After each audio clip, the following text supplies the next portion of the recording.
Hello everyone, hope you all are doing well. So today we are going to do the next question of our agriculture optional answer writing practice series. जो हमारी agriculture optional answer writing practice series चल रही है उसके next question को आज हम लोग करने वाले हैं. And today we are using the green screen. इससे पहले व्हाइट स्क्रीन था. So one thing you must do, comment and let us know that you like green screen more और व्हाइट स्क्रीन मोर. मतलब मैं कौन सा स्क्रीन यूज करूं, which screen should I use, either green screen or white screen. So let us know कि किसमें आप लोग comfortable हो watching. Okay, so let's see the question. So the question is, explain the various parameters of field and seed standards for breeder seed production and write the field and seed standard for wheat and maize. So actually question is divided into two parts. पहला part में पूछा जा रहा है हमसे कि what are the various parameters of feed and seed standards for breeder seed production. जब भी हम लोग breeder seed को प्रोड्यूस कर रहे हैं तो उसमें हमारा field standards क्या होना चाहिए, seed standards क्या होना चाहिए, that we have to mention. And secondly, write the field and seed standard of wheat and maize. Wheat and maize. wheat और maize का हमें field और seed standard बताना है. So this question was asked in IFOS examination, that is Indian Forest Service examination of 2023, that is agriculture optional paper जो था IFOS examination का, उसमें ये क्वेश्चन पूछा जा चुका है.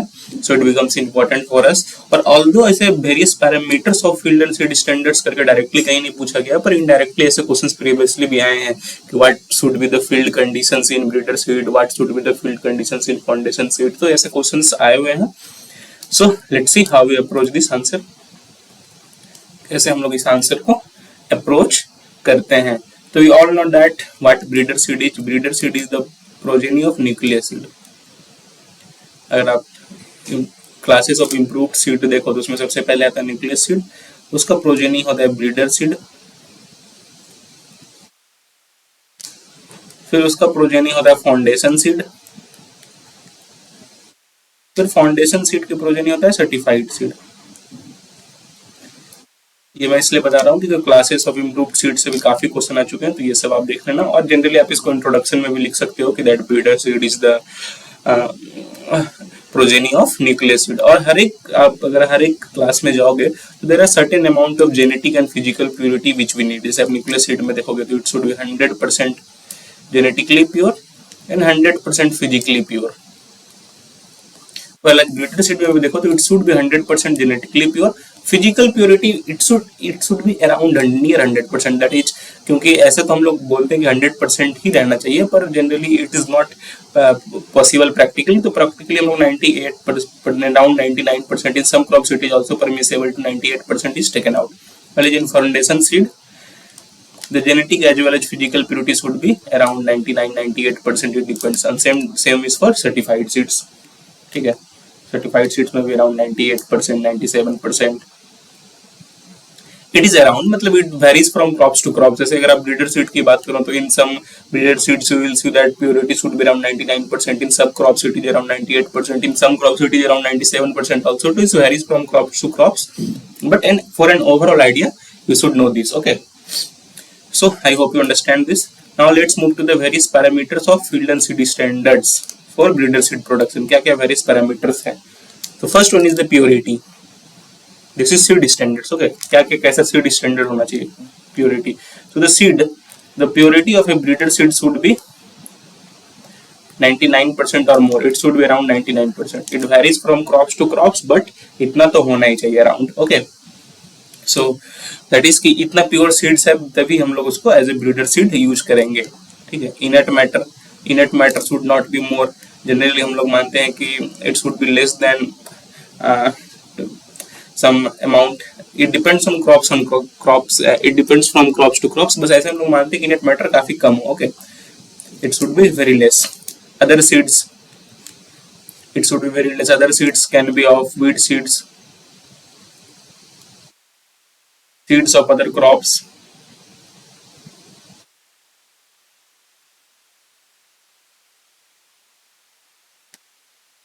seeds of other varieties. These all should be in the permissible limit. That is, एक लिमिट के अंदर होना चाहिए. जनरली काफी कम होना चाहिए. We take it very low. तो ये सारी चीजें काफी कम होनी चाहिए. Germination percentage germination percent should be good. Around we take 80 to 85% of germination percent should be there. It varies from crops to crops, but it should be around 80 to 85%. Moisture content should be around 8 to 12%. It also varies from crops to crops, but generally अगर आप जितने cereal crops को देखो तो it is around 10 to 12%. Okay. So I hope you understand. So what is germination test? अगर आप पूछे कि 80 to 85% germination test क्यों आए? Because कि 80 to 85% germination test क्या है? That is कि अगर आप इस seeds को लेके अगर आप इसको plant करो तो around 80 to 85% उससे plants grow करने चाहिए. That is germination test. Moisture content 10 to 12% because so that when you store seeds, it is stored for longer durations. अगर moisture content अधिक रहेगा तो it is born to fungal infections, bacterial infections. So इसके लिए हमको क्या ध्यान रखना है कि moisture content should be in permissible limit, that is 8 to 12%. सारे varying from crops to crops for cereal crops. तो ये चीज हमें ध्यान में रखना है. So I hope you understand. These are some of the seed standards which we need to maintain. Secondly, we have field standards. That is isolation distance. We need to our fields should be at certain distance from other fields. Suppose we have 5 fields or 3 fields here, and in this field we are growing the breeder seed. So the isolation distance from other fields, जिसमें लोग other crops उगाए हुए हैं, where other crops are grown, should be a minimum distance. It depends on varies from crops to crops, but it is around from 200 to 500 meter depending on crop. 200 से 500 metre होता है depending on crop. तो isolation distance should be maintained so that कि इससे भी किसी तरह का मिक्सचर्स इसमें नहीं आए, किसी तरह का impurity doesn't get pass on. impurities or mixtures doesn't pass on. So this we need to do. Other crop plants should be in permissible limit. That is कि जो भी other crop plants है, मान के चलो हमारा फील्ड है तो इसमें देखो एक दो तो हो ही जाएंगे, उसका तो आप रोक नहीं सकते, but that should be in very permissible limit. That should be not, ठीक है, not much. Other varieties should be very less, weeds should be very less. ये सब क्यों चाहते हैं हम लोग कि अदर वेराइटीज कम हो, अदर वीड्स वगैरह ना हो, अदर क्रॉप प्लांट्स ना हो, so that purity of our breeder seed is maintain.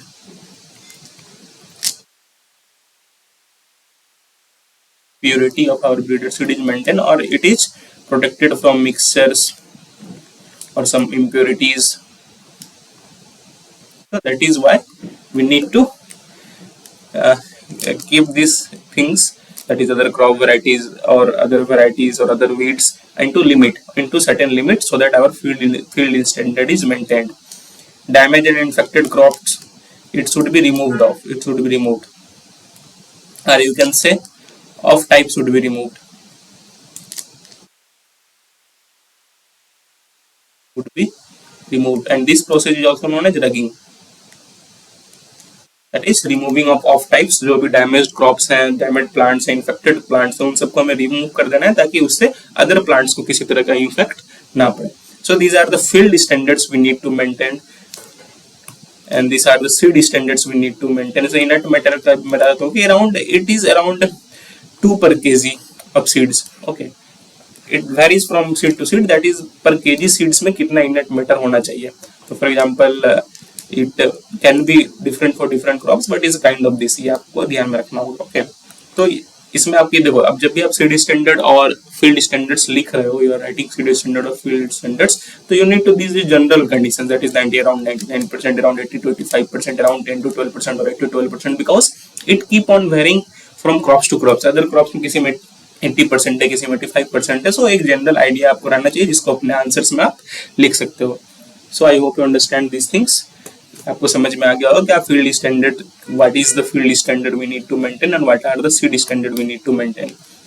Now let's move to the second part of the question, that is right the field and seed standard of wheat and maize. Wheat और maize के field और seed standard को लिखना. इसमें दो चीजें हो सकते हैं. ये तो you know the exact field standards, आपको पता है एग्जैक्ट फील्ड स्टैंडर्ड्स, तो आप उसके हिसाब से अपने आंसर्स में लिख दो. और अगर आपको फील्ड स्टैंडर्ड्स नहीं पता है, that is be the possibility कि मोस्ट ऑफ द केसेस में स्टूडेंट्स को हर एक क्रॉप का तो फील्ड स्टैंडर्ड है नहीं है, वीट मेज है, हो सकता है अगले बार किसी ने बार्ली का दे दिया, पैडी का दे दिया, तो शुगर कैन का दे दिया. So keeping these standards for every crop in mind is not easy. तो इसलिए आप एक बेसिक स्टैंडर्ड जो मैंने बताई, that is purity should B 98-99%, germination should be 80 to 85%, moisture should be 10 to 12%. इसको ध्यान में रखना है आपको. और इसको अपने क्रॉप्स में लिख देना है, सो दैट कि you get certain amount of marks. I will not say that is the best approach कि आपको उससे बहुत अच्छा हुआ, लेकिन इफ 10 मार्क का क्वेश्चन है तो उसमें आपको 5-6 भी अगर आ जा रहा है अगर आप सर्टेन डाटा लिख करके, तो it is not bad.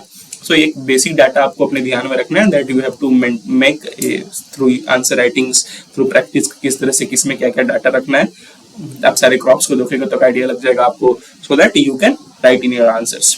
So I hope you understand that. Now let's move to the actual crop की व्हीट में क्या सीड और फील्ड स्टैंडर्ड रखना है। तो this is of wheat, I hope this is visible.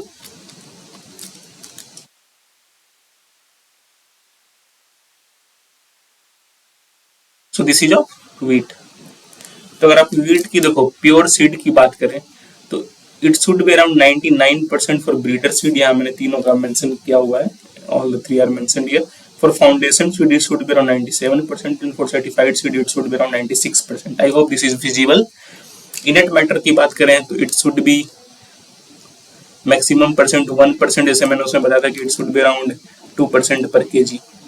It is a basic term, इतना हम लोग ध्यान में रखते हैं। पर इसमें देखो व्हीट में है कि ब्रीडर सीड में 1 kg से कम 1% पर kg से कम होना चाहिए, फाउंडेशन सीड में it should B 2%, less than 2%, और अराउंड 2%, सर्टिफाइड सीड में it is around 3%।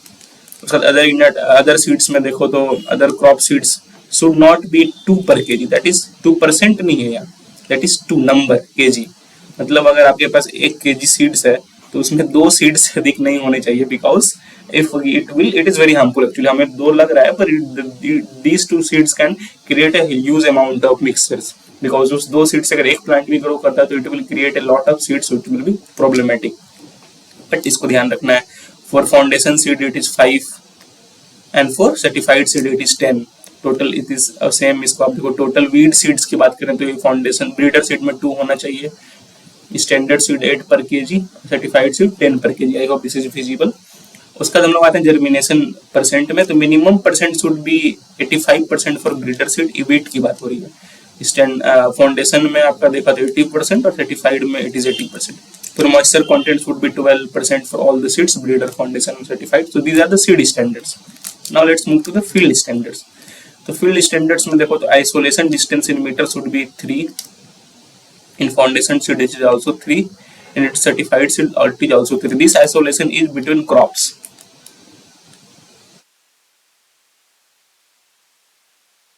Between crops, अब देखो इसमें एक चीज और आप ऐड कर दो, जो आइसोलेशन डिस्टेंस बनाया था, ये isolation distance that is between field, अलग आइसोलेशन डिस्टेंस होता है that we need to maintain, and between crops, this is between field and between crops, both isolation distance are different and both we need to maintain. Okay, sorry, isolation distance समझ गए आप। other crop plants, in breeder seed there should be no other crop plants, no, ठीक है, but in foundation seed 0.1% is permissible, in certified seed 0.2% is permissible, other varieties should not be it should be not present in breeder seeds, but foundation seeds में 0.1%, in certified seed 0.5% is permissible. When it comes to weed varieties, there are certain weed, these are the common weed varieties of wheat, that is lehli, wild oat and wild lentil. पर इसमें normally आप देखो कोई भी weed varieties देखो तो breeder seed में there should be no weeds present, but in foundation seed certain percentage, very less percentage, that is 0.03 and 0.05 is permissible. Diseases, in breeder seed there should be no diseases, that is plants per hectare. Okay, plants per hectare, there should be no plants per hectare, but in foundation seeds it is permitted up to 12 plants per hectare, and certified seed 25 plants per hectare, diseased plant, and that should be removed through rigging. Next, general conditions ki field crop is damaged or other things happens, so that should be rejected, the damaged crops should be removed. Okay, they also should be rugged so that they are not present in the field. So this is about wheat. Now move to maize. So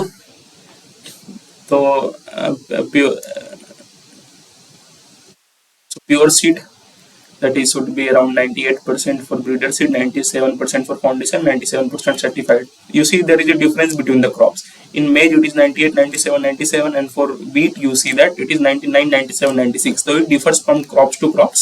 सो जो कि मैं आपको वहां बता रहा था. So you need to maintain an average type of, कि अगर आपको नहीं याद है तो आप लिख सको 98 99. Inert matter should not be around 2 3 3. Okay. Other seed maximum percent of weight, that is other seeds की अगर आप देखो तो other crop seeds should not be 2% per kg, 5% per kg, 10% per kg. Sorry, यहाँ पर भी आप देखो तो परसेंटेज इज नॉट नंबर. 2% पर केजी, 5% पर KG, 10% per KG, 2%, 8%, 10%. Sorry, it was my confusion. I hope you understand this. So ये सारी चीजें ध्यान में रखना. 2, 5, 10 सब सिमिलर ही है. Germination percent here should be 80%. अब मेज में देख लो वहाँ 85% से 80% था, here 80%. Moisture content should be 12% here. And moisture content in vapour proof container, that is जिसमें कि वेपर प्रूफ का कोई चांसेस नहीं है, that is there is no vapour coming. देखो वेपर प्रूफ में it is not vapour proof. इसमें obviously water vapours are coming and that is increasing moisture a little bit. But if the container is vapor proof, there are no chances that water vapor from outside the environment will increase the moisture of the seeds. So it should be less, that is around 8% in maize. Field standard isolation distance is 500 meter, 400 meter and 400 meter. So here यहाँ पे आप देखोगे this is field isolation. और generally एक चीज और ध्यान रखना, it also depends कि क्रॉप्स जो है आपका सेल्फ पॉलिनेटेड है या क्रॉस पॉलिनेटेड है.